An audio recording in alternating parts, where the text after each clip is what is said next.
I pledge allegiance to the flag of the United States of America and to the republic for which it stands, one nation under God, indivisible, with liberty and justice for all.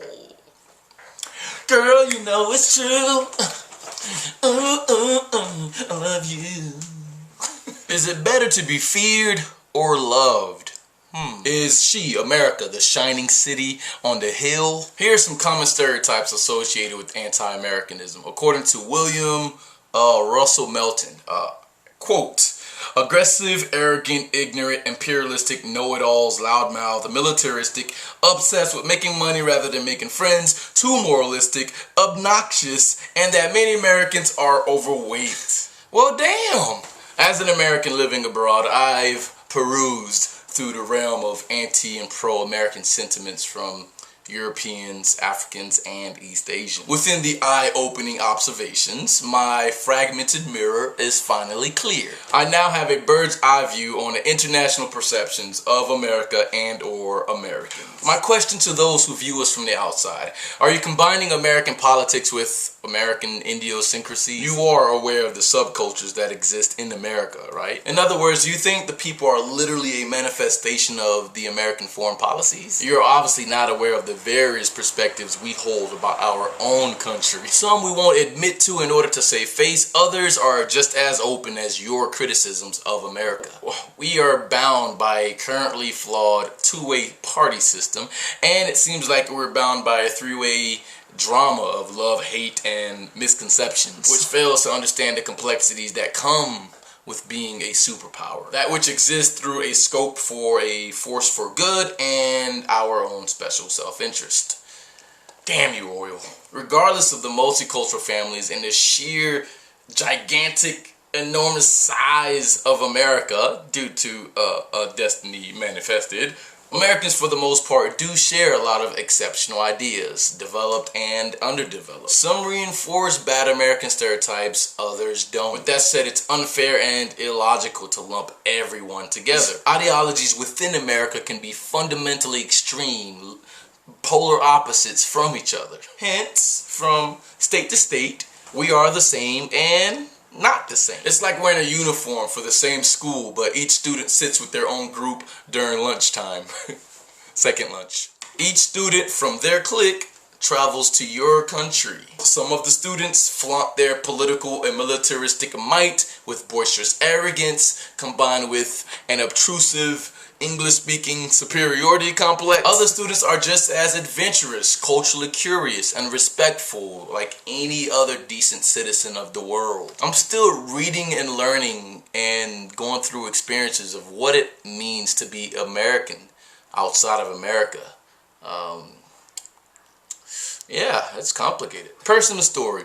Under the Bush administration, I traveled to France, England, and Germany, and I think Spain at the time. If you're even semi into politics, you know that the war in Iraq and Afghanistan deeply impacted the perceptions of Americans and America as a whole. It was weird to hear non-Americans talk nonchalantly about Americans in a negative light. I thought it was a non-issue because I was seen as the exception at the dinner table. An exception, not in terms of superiority, but as a contrast to their hate. They talk a lot of crap and then say, no, not you, Wilkin. But anyway, what's your opinion? Why do Americans talk and act like that? My response has always been in a calm, civil manner. Hey man, 50 states, 50 opinions. I don't represent every facet of the American way, and you don't represent every aspect of Europe. But on the contrary, I would also meet overzealous foreigners hugging romantic perceptions of America and Americans. They purposefully or not didn't attach unfavored foreign policies to me, the American traveler. The tactic, at least for me, was to agree with some of the criticisms while at least attempting to explain the root of some of the causes of their hate, of their anger, of their distaste with the American way or foreign policy, or what they held as truth coming from media-driven misconceptions. And in my part, during those conversations, I wanted to create a balance. My mother was a refugee. She came to America, achieved the American dream.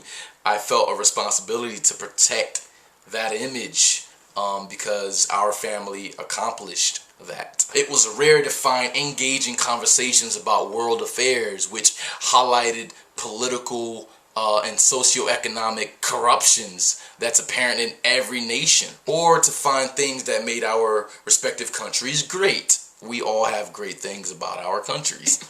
It was almost too cool to criticize America, a default way of asserting their unique or superiority over Americanized products and groups of people. In many ways, they were literally doing what they accused Americans of doing. Some Americans reinforce stereotypes. They make it worse and refuse to hold responsibility. That's true.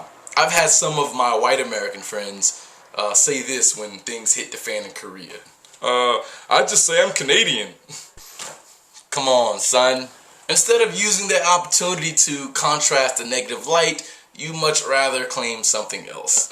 Interestingly enough, my Korean friend said the same thing happens in the US with other Asians. When the earthquake hit Haiti, I said I was Haitian-American more than I have ever said in my entire life. Because I knew I was in a position to contrast those images that were going to be thrown out in the media, and I had the power to break that mental barrier. Anti-Americanism and American exceptionalism, they go hand in hand, like a cheating wife and husband. Some view anti-Americanism as simply anti-capitalism, or a never-ending, undying match against fascism and communism.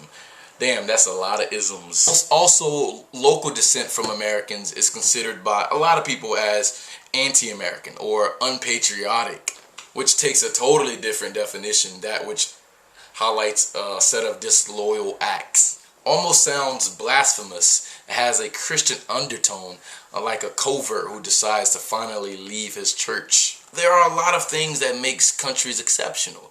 US is a world leader, so it's easy and prone to much more criticisms. We stand out more, and you also can't deny our impact on modernization and world influences. From advancements in science, medicine, technology, entertainment, America, at least politically, one could argue, is perhaps what Chomsky said, is the freest country in the world, but we also have an amazing bad record of violence. I mean, it's spectacular. With our advancements, our free, liberated minds have also exported horrible things. And that, my international friends, is what makes analyzing America extremely difficult. American ingenuity is absolutely astonishing, from products to mediums of art. But within the framework of advancement, we also have a lot of dark spots. Things that make us not so exceptional: Native Americans, slavery, Japanese internment camps, Jim Crow, segregation, gentrification, complicated race relations, human rights, double standards, am I missing something? Unilateral political engagements, inequality, prison industrial complex, too morally and religiously zealous. Okay, I'm gonna stop now because you're getting turned on. We are not consistent with our American dreams or way of life, but criticisms against us are not as well. People will always be critical of the U.S. role around the world until our very downfall. I'm still learning my worth as a human, and I highly value human interactions, regardless of your political, social, or religious backgrounds. That's just me, and that's the way I was raised. I can say that I'm actually very happy to be American, but I'm also not proud all the time. America conditionally loves me, therefore I can't unconditionally love America. It's almost like a parent who spanks you and tells you he or she loves you at the same time. He or she has done great things in your life, but you'll never forget the worst of those spankings. With respect to many countries with perhaps better opportunities for social mobility and safety, I still think America is a land of dreams, and we've currently driven off the edge with a wheel dangling. Obama versus Romney. I've never been so socially and politically disillusioned in my entire life.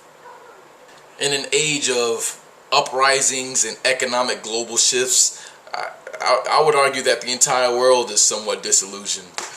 But hey, many people still have faith in humanity. I sure do. I still think the rose can still grow from concrete. Girl, you know it's true. I love you.